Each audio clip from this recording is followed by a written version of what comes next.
Bon, depuis tout à l'heure, on a parlé de beaucoup de licences de jeux vidéo très connues, mais on n'a pas parlé d'un type de jeu qui a grandement évolué grâce à la 3D.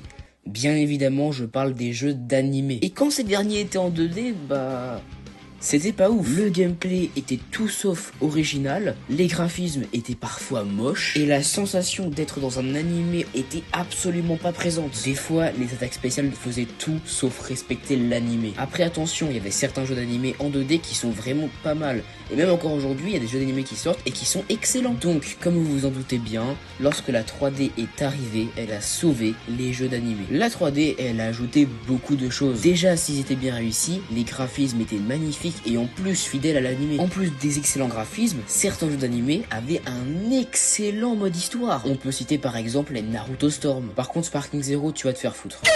Et quand tu joues à un de ces jeux, que ce soit pendant que tu fais un combat ou non, le gameplay est énormément développé. Et en plus de tout ça, dans certains jeux d'animé, il y a des détails qui sont excellents et encore une fois qui te font rappeler certains moments de l'animé. Par exemple, il y a un Naruto Storm où à un moment tu fais un combat contre Pain avec Jiraiya. Et dans ce combat, Jiraiya est en difficulté. Et quand tu le joues, tu le vois qu'il est en difficulté. Tu vois qu'il est affaibli.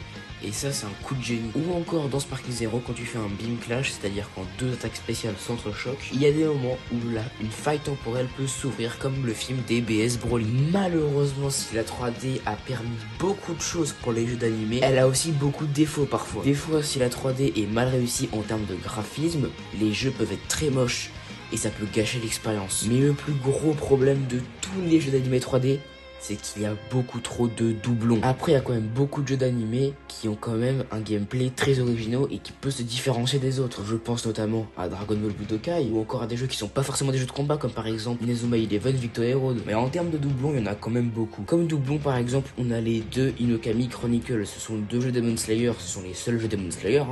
Ils sont tous les deux bien, sauf le premier qui est vraiment trop court et pas ouf du tout. Donc je vous conseille le 2. Mais c'est pas ça que je dois vous parler. C'est le même jeu, même mécanique, même animation. Le seul truc qui change, c'est les graphismes et le mode histoire et qu'il y a plus de personnages.